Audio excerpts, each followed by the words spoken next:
ಕಲಿತಾ ಇರುವಂಥ software name ಬಂದು ಅಡೋಬಿ ಪ್ರೀಮಿಯರ್ ಪ್ರೋ CC ಅಂತ ಹೇಳಿ. ಸೊ ಇದರಲ್ಲಿ 2017ನೇ ವರ್ಷ ನಾವು ಬಳಸ್ತಾ ಇದ್ದೀವಿ. ಅಡೋಬಿ ಪ್ರೀಮಿಯರ್ ಪ್ರೋ ಒಂದು ಎಡಿಟಿಂಗ್ ಸಾಫ್ಟ್ವೇರ್. ಇದೇನು ನಾವು ನೋಡ್ತಾ ಇದ್ದೀವಿ ಇದನ್ನು ವೆಲ್ಕಮ್ ಪೇಜ್ ಅಂತ ಹೇಳ್ತೀವಿ. ಇಲ್ಲಿ ಲೋಡಿಂಗ್ ಅಂತ ನೀವು ನೋಡ್ತಿರ್ಬೋದು. ಸಾಫ್ಟ್ವೇರ್ಗೆ ರಿಕ್ವೈರ್ ಇರೋವಂಥ ಪ್ಲಗ್ಗಿನ್ಸ್ ಆಗಿರ್ಬೋದು, ಮತ್ತೊಂದಾಗಿರ್ಬೋದು, ಆಪ್ಷನ್ಸ್ಗಳೆಲ್ಲವೂ ಇಲ್ಲಿ ಲೋಡ್ ಆಗುತ್ತೆ. ಲೋಡ್ ಆದಮೇಲೆ ನಮಗೆ ಸಾಫ್ಟ್ವೇರ್ ಲಾಂಚ್ ಆಗೋದು.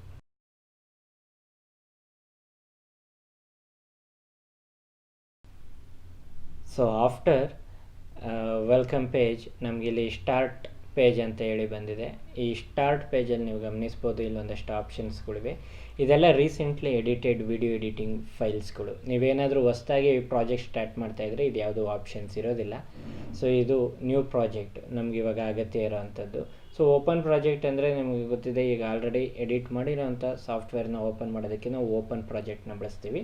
ರೀಸೆಂಟ್ ಒನ್ ನಿಮಗಿಲ್ಲೇ ಡಿಸ್ಪ್ಲೇ ಇದೆ. ಸೊ ಸದ್ಯಕ್ಕೆ ನ್ಯೂ ಪ್ರಾಜೆಕ್ಟ್ಗೆ ಬಂದಿದ ತಕ್ಷಣ ನಮಗೆ ಒಂದು ಸ್ಮಾಲ್ ವಿಂಡೋ ಓಪನ್ ಆಗುತ್ತೆ. ಇದರಲ್ಲಿ ನಮಗೆ ನ್ಯೂ ಪ್ರಾಜೆಕ್ಟ್ಗೆ ಅಗತ್ಯ ಇರುವಂಥ ಆಪ್ಷನ್ಸ್ಗಳಿದೆ. ನೇಮ್ ಅಂದರೆ ನೀವು ಯಾವ ಪ್ರಾಜೆಕ್ಟನ್ನು ಎಡಿಟ್ ಮಾಡ್ತಾ ಇದ್ದೀರೋ ಆ ಪ್ರಾಜೆಕ್ಟದ ನೇಮನ್ನು ನೀವು ಇಲ್ಲಿ ಟೈಪ್ ಮಾಡಬೇಕಾಗ್ತೈತೆ. ಸೊ ಇದು ಜಸ್ಟ್ ರೆಫರೆನ್ಸ್ ಯಾವ ಪ್ರಾಜೆಕ್ಟ್ ಅಂತೇಳಿ ನಿಮಗೆ ಗೊತ್ತಾಗೋಕ್ಕೋಸ್ಕರ ನಾನು ಫಸ್ಟ್ ಎಡಿಟಿಂಗ್ ಅಂತೇಳಿ ಪ್ರಾಜೆಕ್ಟ್ ನೇಮ್ ಕೊಡ್ತಾ ಇದ್ದೀನಿ. ಅಥವಾ ನಿಮ್ಮದೇನಾದರೂ ಫಿಲಿಮ್ ಆಗಿದರೆ ಪ್ರೊಡಕ್ಷನ್ ನಂಬರ್ 1, 2, 3 ಆ ರೀತಿ ಇಟ್ಕೋಬೋದು. ಅಥವಾ ನಿಮಗೆ ಫಿಲಿಮ್ ನೇಮ್ ಕನ್ಫರ್ಮ್ ಇದ್ದರೆ ಫಿಲಿಮ್ ನೇಮ್ನೇ ಇಡ್ಬೋದು. ಇನ್ನು ಲೊಕೇಶನ್ ಬ್ರೌಸ್ಗೆ ಹೋದರೆ ಒಟ್ಟು ಎಡಿಟಿಂಗ್ ಫೈಲ್ ಏನಿದೆ ಕ್ರಿಯೇಟ್ ಆಗ್ತಿದೆಯೋ ಆ ಫೈಲ್ ಎಲ್ಲಿ ಸೇವ್ ಆಗಬೇಕು ಅಂತೇಳಿ ಲೊಕೇಶನ್ನ ನೀವು ಸರ್ಚ್ ಮಾಡಿ ಕೊಡಬೇಕಾಗುತ್ತೆ. ಸೊ ನಾನಿಲ್ಲಿ ವಿನೋದ್ ರಾವ್ ಅನ್ನೋ ಒಂದು ಡ್ರೈವ್ನಲ್ಲಿ ಎಡಿಟಿಂಗ್ ಅನ್ನೋ ಒಂದು ಫೋಲ್ಡರ್ನಲ್ಲಿ ಲೊಕೇಶನ್ನ ಚೂಸ್ ಮಾಡ್ತಾ ಇದ್ದೀನಿ. ನಿಮ್ಮ ಕಂಪ್ಯೂಟರ್ನಲ್ಲಿ ಸುಮಾರು ಡ್ರೈವ್ಸ್ ಇರುತ್ತೆ. C drive, D drive, E drive ಅಂತೇಳಿ. ಸಾಮಾನ್ಯವಾಗಿ C ಡ್ರೈವ್ ಬಂದು OS ಅಂದರೆ ಆಪ್ರೇಟಿಂಗ್ ಸಿಸ್ಟಮ್ ಇರೋವಂಥ ಒಂದು ಡ್ರೈವ್. ಅದನ್ನು ಬಿಟ್ಟು ನೀವು ಬೇರೆ ಡ್ರೈವನ್ನ ಸೆಲೆಕ್ಟ್ ಮಾಡ್ಕೋಬೇಕು. ಹಾಗನ್ಬಿಟ್ಟು DVD ಡ್ರೈವ್ನ ಸೆಲೆಕ್ಟ್ ಮಾಡ್ಕೋಬೇಡಿ. ಸೊ ಡ್ರೈವ್ನಲ್ಲಿ ನೀವು ಸೇವ್ ಮಾಡಿದ ನಂತರ ನಿಮಗೆ ತುಂಬ ಇಂಪಾರ್ಟೆಂಟ್ ಆಗಿರುವಂಥ 2 ಆಪ್ಷನ್ ನಾನು ಇಲ್ಲಿ ತೋರಿಸ್ತಾ ಇದ್ದೀನಿ. ಒಂದು ಜನರಲ್ ಮತ್ತೊಂದು ಸ್ಕ್ರ್ಯಾಚ್ ಡಿಸ್ಕ್ ಅಂತೇಳಿ. ಜನರಲ್ ಆಪ್ಷನ್ಗೆ ಬಂದರೆ ವಿಡಿಯೋ ರೆಂಡರಿಂಗ್ ಆ್ಯಂಡ್ ಪ್ಲೇಬ್ಯಾಕ್ ಅಂತ ಒಂದು ಆಪ್ಷನ್ ಇದೆ. ಸಾಮಾನ್ಯವಾಗಿ ಯಾವುದೇ ಒಂದು gaming, designing, video editing software ನೀವು ಬಳಸ್ತಾ ಇದ್ದರೆ ಅದಕ್ಕೆ ಅದರದ್ದೇ ಆದ ಗ್ರಾಫಿಕ್ಸ್ ರಿಕ್ವೈರ್ ಇರುತ್ತೆ. ಗ್ರಾಫಿಕ್ಸ್ ಇಲ್ಲ ಅಂದರೆ ಸಾಫ್ಟ್ವೇರ್ ರನ್ ಆಗೋದು ಕಷ್ಟ. ಸೊ ಇದಕ್ಕೆ ನಾನು ನನ್ನ ಸಿಸ್ಟಮಲ್ಲಿ ಡೆಡಿಕೇಟಿವ್ ಗ್ರಾಫಿಕ್ಸ್ ಇದೆ. ನಾನು ಆ ಗ್ರಾಫಿಕ್ಸನ್ನು ಸೆಲೆಕ್ಟ್ ಮಾಡ್ಕೊಂಡಿದ್ದೀನಿ ಸಾಫ್ಟ್ವೇರ್ ರನ್ ಆಗೋಕ್ಕೋಸ್ಕರ. ಇಲ್ಲ ಅಂದರೆ ಆಟೋಮೆಟಿಕ್ಕಾಗಿ ಅದು ಪ್ಲೇಬ್ಯಾಕ್ ಎಂಜಿನ್ ಸಾಫ್ಟ್ವೇರ್ ಓನ್ಲಿ ಅಂತೇಳಿ ಸಾಫ್ಟ್ವೇರ್ ರಿಲೇಟೆಡ್ ಆಗಿ ಇನ್ಬಿಲ್ಟ್ ಇರುವಂಥ ಗ್ರಾಫಿಕ್ಸನ್ನು ಬಳಸುತ್ತೆ. ಸೊ ಇನ್ಬಿಲ್ಟ್ ಗ್ರಾಫಿಕ್ಸ್ ಬಳಸಿದಾಗ ನಿಮಗೆ ಪರ್ಫಾರ್ಮೆನ್ಸ್ ಅಷ್ಟು ಚೆನ್ನಾಗಿರೋದಿಲ್ಲ. ಇನ್ನು next video and audio and capture ಅಂತ 3 ಆಪ್ಷನ್ಸ್ ಇದೆ. ವಿಡಿಯೋ ಆಪ್ಷನ್ಸಿಗೆ ಬಂದರೆ ಡಿಸ್ಪ್ಲೇ ಫಾರ್ಮ್ಯಾಟ್ ಬಂದು ಟೈಮ್ ಕೋಡ್ನಲ್ಲಿದೆ. ಟೈಮ್ ಕೋಡ್ನಲ್ಲೇ ಇರಬೇಕು. ಏನಕ್ಕೆ ಅಂದರೆ ನಿಮ್ಮ ಮೂವಿ ಎಷ್ಟು ಲೆಂತ್ ಇದೆ ಅಥವಾ ಎಷ್ಟು ಡ್ಯೂರೇಷನ್ ಇದೆ ಅನ್ನೋದು ನಿಮಗೆ ಗೊತ್ತಾಗಬೇಕು ಅಂದರೆ ಟೈಮ್ ಕೋಡ್ನಲ್ಲಿ ಇರಬೇಕಾಗತ್ತೆ. ಆಗ ನಿಮ್ಮ ಮೂವಿ 1 ಮಿನಿಟ್ 2 ಮಿನಿಟ್ ಅದು ನಿಮ್ಗೆ ಗೊತ್ತಾಗುತ್ತೆ. ಅದೇ ಫೀಟಲ್ಲಿ ತೋರಿಸ್ತಾ ಇದ್ದರೆ ಫೀಟನ್ನು ಟೈಮಿಗೆ ಕನ್ವರ್ಟ್ ಮಾಡ್ಕೋಬೇಕಾಗತ್ತೆ. ಸೊ ಅದ್ರ ಬದಲು ಒಂದೇ ಸತಿ ಟೈಮ್ ಕೋಡ್ ಕೊಟ್ಟರೆ ನಿಮ್ಮ ಮೂವಿ ಟೈಮ್ ಕೋಡ್ನಲ್ಲಿ ಡಿಸ್ಪ್ಲೇ ಆಗುತ್ತೆ. ಇದು ಆಡಿಯೋ ಸ್ಯಾಂಪಲ್ಸ್ನಲ್ಲಿದ್ದರೆ ಬೆಸ್ಟು. ಏನಕ್ಕೆ ಅಂದರೆ ನಿಮಗೆ ವೇವ್ ಫಾರ್ಮ್ಯಾಟ್ನಲ್ಲಿ ಇರ್ತೈತೆ. ಅಲ್ಲಿ ನಿಮಗೆ ಎಲ್ಲಿ ವೇವ್ಸ್ ಇದೆಯೋ ಅಲ್ಲಿ ಆಡಿಯೋ ಇದೆ ಅಂತ ಅರ್ಥ, ಎಲ್ಲಿ ವೇವ್ಸ್ ಇಲ್ಲ ಅಲ್ಲಿ ಆಡಿಯೋ ಇಲ್ಲ ಅಂತ. ಸೊ ನೀವು ಈಸಿಯಾಗಿ ಆಡಿಯೋನ ಐಡೆಂಟಿಫೈ ಮಾಡ್ಕೋಬೋದು. ಇನ್ನು ಕ್ಯಾಪ್ಚರ್ಗೆ ಬಂದರೆ ಕ್ಯಾಪ್ಚರ್ ಅಟ್ ಪ್ರೆಸೆಂಟ್ ಯಾರೂ ಬಳಸ್ತಿಲ್ಲ ಈ ಆಪ್ಷನ್. ಯಾಕೆ ಅಂದರೆ ಮುಂಚೆ ಎಲ್ಲ ಟೇಪ್ ಬರ್ತಿತ್ತು. ಕ್ಯಾಮ್ರಾಗಳಿಗೆ ಟೇಪ್ ಹಾಕ್ಕೊಂಡು ನಾವು ಶೂಟ್ ಮಾಡ್ತಿದ್ವಿ. ಅದನ್ನು ತಗೊಬಂದು ಕಂಪ್ಯೂಟರ್ಗೆ ಡಂಪ್ ಮಾಡ್ತಾಯಿದ್ವಿ. ರಿಯಲ್ ಟೈಮ್ನಲ್ಲೇ ಅದನ್ನು ನಾವು ಡಂಪ್ ಮಾಡ್ತಿದ್ವಿ. ಆ ಒಂದು ಪ್ರೋಸೆಸ್ನ ಕ್ಯಾಪ್ಚರಿಂಗ್ ಅಂತ ಹೇಳ್ತೀವಿ. ಸದ್ಯಕ್ಕೆ ಯಾರೂ ವಿಡಿಯೋ ಟೇಪ್ಸ್ನ ಬಳಸ್ತಾ ಇಲ್ಲ. ವಿಡಿಯೋ ರೆಕಾರ್ಡಿಂಗಿಗೆ ಎಲ್ಲರೂ ಮೆಮೊರಿ ಕಾರ್ಡ್ ಬಳಸ್ತಾ ಇದ್ದಾರೆ. Technology changed. ಸೊ ಮೆಮೊರಿ ಕಾರ್ಡ್ನ ಜಸ್ಟ್ ಇನ್ಸರ್ಟ್ ಮಾಡ್ತೀರಾ, ಕಾಪಿ ಮಾಡ್ಕೊಂಡ್ಬಿಡ್ತೀರಾ. ಅದೇ ಟೇಪ್ ಆಗಿದ್ದರೆ ವಿಡಿಯೋ ಟೇಪ್ನ ನೀವು ಇನ್ಸರ್ಟ್ ಮಾಡಿಬಿಟ್ಟು ಕಾಪಿ ಮಾಡ್ಕೊಳಕ್ಕಾಗ್ತಾ ಇರಲಿಲ್ಲ. ಅದನ್ನು ಕ್ಯಾಪ್ಚರ್ ಮಾಡಬೇಕಾಗಿತ್ತು. ಆ ರೀತಿ ಕ್ಯಾಪ್ಚರ್ ಮಾಡಬೇಕಾದ್ರೆ ಆ ಕ್ಯಾಪ್ಚರ್ ಆಗುವಂಥ ವಿಡಿಯೋ HDV ಫಾರ್ಮ್ಯಾಟಲ್ಲಿ ಕ್ಯಾಪ್ಚರ್ ಆಗಬೇಕಾ ಅಥವಾ DV ಫಾರ್ಮ್ಯಾಟಲ್ಲಿ ಕ್ಯಾಪ್ಚರ್ ಆಗಬೇಕಾ ಅಂತೇಳಿ ನೀವು ಇಲ್ಲಿ ಸೆಲೆಕ್ಟ್ ಮಾಡ್ಕೋಬೇಕಾಗ್ತದೆ. HDV ಅಂದರೆ ಹೈ ಡೆಫಿನಿಷನ್ ವಿಡಿಯೋ, DV ಅಂದರೆ ಡಿಜಿಟಲ್ ವಿಡಿಯೋ ಅಂತೇಳಿ. ಇನ್ನು ಸ್ಕ್ರ್ಯಾಚ್ ಡಿಸ್ಕಿಗೆ ಬರೋದಾದರೆ ಸ್ಕ್ರ್ಯಾಚ್ ಡಿಸ್ಕಲ್ಲಿ ನಿಮಗೆ ಕ್ಯಾಪ್ಚರ್ ಮಾಡೋವಂಥ ವೀಡಿಯೋ ಆಗಿರ್ಬೋದು, ಆಡಿಯೋ ಆಗಿರ್ಬೋದು, ಅಥವಾ ನೀವು ಎಡಿಟ್ ಮಾಡ್ತಿರೋ ಅಂಥ ಫೈಲನ್ನ ರೆಂಡರ್ ಮಾಡಿದಾಗ ಅಂದರೆ ಸ್ಮೂತ್ ಪ್ಲೇಬ್ಯಾಕ್ಗೋಸ್ಕರ ರೆಂಡರ್ ಮಾಡಿದಾಗ ಅದೆಲ್ಲ ಪ್ರಿವ್ಯೂ ಸೇವ್ ಆಗುತ್ತೆ. ಆಮೇಲೆ ಎವ್ರಿ 5 ಮಿನಿಟ್ಸ್ ಅಥವಾ 10 ಮಿನಿಟ್ಸಿಗೆ ನಿಮ್ಮ ಫೈಲ್ ಆಟೋ ಸೇವ್ ಆಗ್ತಾ ಇರುತ್ತೆ. ಅದೆಲ್ಲ ಎಲ್ಲೋಗಿ ಸೇವ್ ಆಗಬೇಕು, ಬೇರೆ ಲೊಕೇಶನ್ಗಳು ಕೊಟ್ಬಿಟ್ರೆ ಎಲ್ಲೆಲ್ಲೋ ಹೋಗಿ ಸೇವ್ ಆಗಿರುತ್ತೆ. ಮತ್ತು ಅದೇನಾದರೂ ನಿಮ್ಗೆ ಗೊತ್ತಿಲ್ಲದೆ ಫೈಲ್ ಡೆಲೀಟ್ ಆಗೋಯ್ತು ಅಂದರೆ ಸಿಗೋದಿಲ್ಲ. ಮತ್ತೆ ನೀವು ರೆಂಡರ್ ಮಾಡಬೇಕಾಗುತ್ತೆ ವಿಡಿಯೋ ಪ್ಲೇಬ್ಯಾಕ್ಗೆ, ಅಥವಾ ವಿಡಿಯೋ ಕ್ಯಾಪ್ಚರ್ ಮಾಡಬೇಕಾಗುತ್ತೆ ಡೆಲೀಟ್ ಮಾಡಿಬಿಟ್ಟಿದ್ರೆ.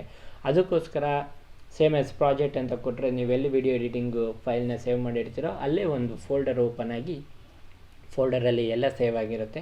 ಸೊ ನಿಮಗೆ ಅದು ಈಸಿ ಟು ಆ್ಯಕ್ಸೆಸ್. ಸೊ ಇದಿಷ್ಟು ತುಂಬ ಇಂಪಾರ್ಟೆಂಟ್ ಆಗಿರುವಂಥದ್ದು ನ್ಯೂ ಪ್ರಾಜೆಕ್ಟಲ್ಲಿ, ಜನರಲ್ ಮತ್ತು ಸ್ಕ್ರ್ಯಾಚ್ ಡಿಸ್ಕ್. ಇದಾದ ನಂತರ ಓಕೆ ಕೊಡಿ.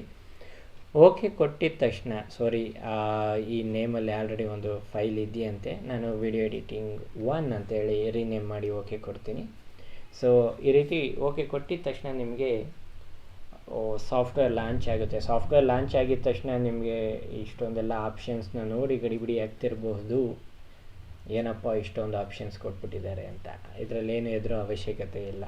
ನೀವು ಈ ಒಂದು ಸಾಫ್ಟ್ವೇರ್ನ ಲೇಔಟ್ ಹೇಗೆ ಡಿಸೈನ್ ಆಗಿದೆ ಅಂತ ತಿಳ್ಕೊಂಡ್ಬಿಟ್ರೆ ನಿಮಗೆ ಇದು ಈಸಿ ಸಾಫ್ಟ್ವೇರ್ನ ಬಳಸೋದಕ್ಕೆ. ಸೊ ಇವಾಗ ನಾವು ಯಾವ್ದಾರ ಮನೆ ಖರೀದಿ ಮಾಡಬೇಕು ಅಂತ ಹೋದರೆ ಆ ಮನೆ ಪ್ಲ್ಯಾನ್ ಹೇಗಿದೆ, ಡಿಸೈನ್ ಹೇಗಿದೆ ಅಂತ ನಾವು ಫಸ್ಟನ್ನು ಗಮನಿಸ್ತೀವಲ್ಲ, ಅದನ್ನು ನಾವು ಎಡಿಟಿಂಗ್ ಸಾಫ್ಟ್ವೇರ್ ಕಲಿಬೇಕಾದರೂ ಮಾಡಬೇಕು. ನಾಟ್ ಓನ್ಲಿ ಎಡಿಟಿಂಗ್ ಸಾಫ್ಟ್ವೇರ್, ಬೇರೆ ಯಾವ ಸಾಫ್ಟ್ವೇರ್ ಕಲಿಬೇಕಾದರೂ ನೀವು ಅದನ್ನು ಮಾಡಬೇಕಾಗುತ್ತೆ. ಅದನ್ನು ನಾವು ಕಸ್ಟಮೈಸಿಂಗ್ ದ ಸಾಫ್ಟ್ವೇರ್ ಅಂತ ಹೇಳ್ತೀವಿ. ಸಾಫ್ಟ್ವೇರ್ನಲ್ಲಿ ಏನೆಲ್ಲ ಆಪ್ಷನ್ ಇದೆ ಅಂತ ನಿಮಗೆಲ್ಲ ಗೊತ್ತು. ಇದು ಮೆನ್ಯೂ ಬಾರಲ್ಲಿ ಮೆನ್ಯೂಸ್ ಇದೆ. ಹೇಗೆ ಹೋಟ್ಲಿಗೆ ಹೋದಾಗ ಮೆನ್ಯೂಸ್ ಕೊಡ್ತಾರೋ ಅದೇ ರೀತಿ ಇಲ್ಲೂ ಎಡಿಟಿಂಗ್ ರಿಲೇಟೆಡ್ ಆಗಿರೋಂಥ ಮೆನ್ಯೂಸ್ ಇದೆ. ಸೊ ಸದ್ಯಕ್ಕೆ ಇಲ್ಲಿ ಲೇಔಟ್ಸ್ ಇದೆ. ವರ್ಕ್ ಲೇಔಟೇ ನಿಮಗೆ ಸುಮಾರು ಒಂದು 5-6 ಆಪ್ಷನ್ಸ್ ಕೊಟ್ಟಿದ್ದಾನೆ. ನೀವೇನಾದರೂ ವೀಡಿಯೋಸ್ನೆಲ್ಲ ಇಂಪೋರ್ಟ್ ಮಾಡ್ಕೊಳ್ತಾ ಇದ್ದರೆ ಅಸೆಂಬ್ಲಿ ವರ್ಕ್ ಲೇಔಟಿಗೆ ಬರ್ತೀರಾ, ಎಡಿಟಿಂಗ್ ಮಾಡ್ತಾಯಿದ್ರೆ ಎಡಿಟಿಂಗ್ ವರ್ಕ್ ಲೇಔಟಿಗೆ ಬರ್ತೀರಾ. ಹಾಗೆ ಕಲರಿಂಗ್ ಮಾಡಬೇಕಾದ್ರೆ, ಎಫೆಕ್ಟ್ ಮಾಡಬೇಕಾದ್ರೆ, ಆಡಿಯೋ ಮಾಡಬೇಕಾದ್ರೆ ಅದಕ್ಕೆ ರಿಲೇಟೆಡ್ ಆಗಿರುವಂಥ ಲೇಔಟ್ಗಳು ಕೊಟ್ಟಿದ್ದಾನೆ. ಏನಿದು ಲೇಔಟ್ಗಳು, ಏನು ಚೇಂಜ್ ಆಗುತ್ತೆ ಅಂತ ನಿಮ್ಮ ಮನಸ್ಸಲ್ಲೇ ಒಂದು ಪ್ರಶ್ನೆ ಮೂಡಿರ್ಬೋದು. ಎಡಿಟಿಂಗ್ ಅಂದಾಗ ಎಡಿಟಿಂಗಿಗೆ ಅಗತ್ಯವಾಗಿರೋ ವಿಂಡೋಸ್ನ ನಿಮಗೆ ಕೊಡ್ತಾನೆ ಇಲ್ಲಿ. ಅದು ಬಿಟ್ಟು ಬೇರೆ ಎಕ್ಸ್ಟ್ರಾ ವಿಂಡೋಸ್ನ ನಿಮಗೆ ಕೊಡೋದಿಲ್ಲ. ಓಕೆನಾ? ಎಡಿಟಿಂಗಿಗೆ ರಿಲೇಟೆಡ್ ಆಗಿರೋವಂಥ ಒಂದಷ್ಟು ವಿಂಡೋಸ್ನ ಕೊಡ್ತಾನೆ ನಿಮಗೆ ಈಸಿಯಾಗಿ ಎಡಿಟ್ ಮಾಡೋದಕ್ಕೋಸ್ಕರ. ಅಸೆಂಬ್ಲಿಗೆ ಹೋದಾಗ ಅಸೆಂಬ್ಲಿಗೆ ಬೇಕಾಗಿರೋ ಅಷ್ಟೇ ವಿಂಡೋ ಕೊಡ್ತಾನೆ, ಜಾಸ್ತಿ ಯಾವುದು ವಿಂಡೋ ಕೊಡೋದಿಲ್ಲ. ನಿಮ್ಗೆ ಏನಾದ್ರು ರಿಕ್ವೈರ್ ಇದ್ದರೆ ವಿಂಡೋ ಅಂತ ಒಂದು ಮೆನ್ಯೂ ಇದೆ. ಈ ಮೆನ್ಯೂಗೆ ಹೋದರೆ ನಿಮಗೆ ಏನೆಲ್ಲ ವಿಂಡೋಸ್ ಇದೆಯೋ ಎಡಿಟಿಂಗ್ ರಿಲೇಟೆಡಾಗಿ ಆ ವಿಂಡೋಸ್ ಇರ್ತೈತೆ. ಇಲ್ಲಿ ನೀವು ಆ ವಿಂಡೋನ ಓಪನ್ ಮಾಡಿಕೊಂಡು ಎಡಿಟಿಂಗ್ನ ಕಂಟಿನ್ಯೂ ಮಾಡ್ಬೋದು. ಆಲ್ ಪ್ಯಾನೆಲ್ಸ್ ಕೊಡೋಕ್ಕೆ ಹೋಗ್ಬಿಡಿ, ಯಾಕಂದರೆ ನಾವೆಲ್ಲ ಸ್ಮಾಲ್ ಸ್ಕ್ರೀನಲ್ಲಿ ಎಡಿಟ್ ಮಾಡೋದ್ರಿಂದ ಆಲ್ ಪ್ಯಾನೆಲ್ಸ್ ಕೊಟ್ಬಿಟ್ರೆ ಫುಲ್ ಕನ್ಫ್ಯೂಸ್ ಆಗೋಗುತ್ತೆ. ನಾವೇನು ಕೆಲಸ ಮಾಡ್ತಾಯಿದ್ದೀವೋ ಆ ಕೆಲಸಕ್ಕೆ ರಿಲೇಟೆಡ್ ಆಗಿರೋವಂಥ ವರ್ಕ್ ಲೇಔಟನ್ನು ನಾವು ಸೆಲೆಕ್ಟ್ ಮಾಡ್ಕೋಬೇಕು. ನಾನು ನಿಮ್ಗೆ ಹೇಳ್ಕೊಡ್ತಾ ಇರೋದು ಎಡಿಟಿಂಗ್ ಅನ್ನೋ ಒಂದು ವರ್ಕ್ ಲೇಔಟ್ನ ಇಟ್ಕೊಂಡು ಹೇಗೆ ಎಡಿಟಿಂಗ್ ಮಾಡ್ಬೋದು ಅಂತೇಳಿ. ಸೊ ಇಲ್ಲಿಗೆ ನೀವು ಸಾಫ್ಟ್ವೇರ್ನ ಓಪನ್ ಮಾಡೋದಾಗಿರ್ಬೋದು, ನ್ಯೂ ಪ್ರಾಜೆಕ್ಟನ್ನು ಕ್ರಿಯೇಟ್ ಮಾಡೋದಾಗಿರ್ಬೋದು, ಅಥವಾ ವರ್ಕ್ ಲೇಔಟ್ ಹೇಗಿದೆ ಅನ್ನೋದನ್ನು ನೋಡಿದ್ದೀರಾ. ಈ ಒಂದು ಎಡಿಟಿಂಗ್ ಅನ್ನೋ ವರ್ಕ್ ಲೇಔಟನ್ನು ನಾವು ಗಮನಿಸೋದಾದರೆ ಪ್ರಾಜೆಕ್ಟ್ ಅಂತ ಇರುತ್ತೆ. ಸೊ ನಾವು ಯಾವಾಗಲೂ ಲೆಫ್ಟು ಬಾಟಮ್ ಕಾರ್ನರಿಂದ ಸ್ಟಾರ್ಟ್ ಮಾಡ್ತೀವಿ ವರ್ಕ್ ಲೇಔಟ್ನ ಎಕ್ಸ್ಪ್ಲೈನ್ ಮಾಡೋದಕ್ಕೆ, ಯಾಕೆಂದರೆ ನಮ್ಮ ವರ್ಕ್ ಸ್ಟಾರ್ಟ್ ಆಗೋದು ಈ ಕಾರ್ನರಿಂದನೇ. ಸೊ ಇದೊಂಥರ ಮನೆಗೆ ಎಂಟ್ರೆನ್ಸ್ ಇದ್ದಂಗೆ. ಓಕೆ, ಸೊ ಇಲ್ಲಿ ಇಂಪೋರ್ಟ್ ಮೀಡಿಯಾ ಟು ಸ್ಟಾರ್ಟ್ ಅಂತ ಇದೆ. ಅಂದರೆ ನೀವೇನಾರ ಎಡಿಟ್ ಮಾಡೋದಿದ್ರೆ ನಿಮಗೆ ಎಡಿಟ್ ಮಾಡೋದಕ್ಕೆ ಅಗತ್ಯವಿರುವಂಥ ವಿಡಿಯೋ ಫೈಲ್ಸ್ಗಳು, ಆಡಿಯೋ ಫೈಲ್ಸ್ಗಳನ್ನ ನೀವು ಇಲ್ಲಿಂದ ಸ್ಟಾರ್ಟ್ ಮಾಡ್ತೀರಾ. ಇಲ್ಲಿ ಇಂಪೋರ್ಟ್ ಮಾಡ್ಕೊಳ್ತೀರಾ. ಇಲ್ಲಿ ಇಂಪೋರ್ಟ್ ಆಗಿರೋ ಅಂಥದ್ದನ್ನು ಪ್ರಿವ್ಯೂ ನೋಡೋದಕ್ಕೋಸ್ಕರ, ಅಂದರೆ ಸೋರ್ಸನ್ನು ಏನಿದೆ ಅಂತ ನೋಡೋದಕ್ಕೋಸ್ಕರ ಚೆಕ್ ಮಾಡೋಕ್ಕೆ ಸೋರ್ಸ್ ಮಾನಿಟರ್ ಅಂತ ಇದೆ. ಸೋರ್ಸ್ ಮಾನಿಟರಲ್ಲಿ ನೀವು ನೋಡ್ತೀರಾ. ಇಲ್ಲಿ ಪ್ಲೇಬ್ಯಾಕ್ ಆಪ್ಷನ್ಸ್ ಇದೆ, ಮತ್ತು ವಿಡಿಯೋ ಎಷ್ಟು ಡ್ಯುರೇಷನ್ ನಿಮಗೆ ಬೇಕು ಅಂತ ಇನ್ ಆ್ಯಂಡ್ ಔಟ್ ಕೊಡೋದಕ್ಕೆ ನಿಮ್ಗೆ ಇಲ್ಲೆಲ್ಲ ಆಪ್ಷನ್ಸ್ ಇದೆ. ಇದಾದ ನಂತರ ಇಲ್ಲಿ ನೀವು ಸೆಲೆಕ್ಟ್ ಮಾಡಿರೋಂಥ ವೀಡಿಯೋನ ಫೈನಲಾಗಿ ಟೈಮ್ ಲೈನ್ಗೆ ಹಾಕ್ಕೊಳ್ತೀರಾ. ಟೈಮ್ ಲೈನ್ಗೆ ಹಾಕ್ಕೊಂಡ ನಂತರ ಟೈಮ್ ಲೈನಲ್ಲಿರೋವಂಥ ವೀಡಿಯೋ ನಿಮಗೆ ಪ್ರೋಗ್ರಾಮ್ ಮಾನಿಟರ್ ಅಂದರೆ ಔಟ್ಪುಟ್ ಮಾನಿಟರಲ್ಲಿ ಡಿಸ್ಪ್ಲೇ ಆಗುತ್ತೆ.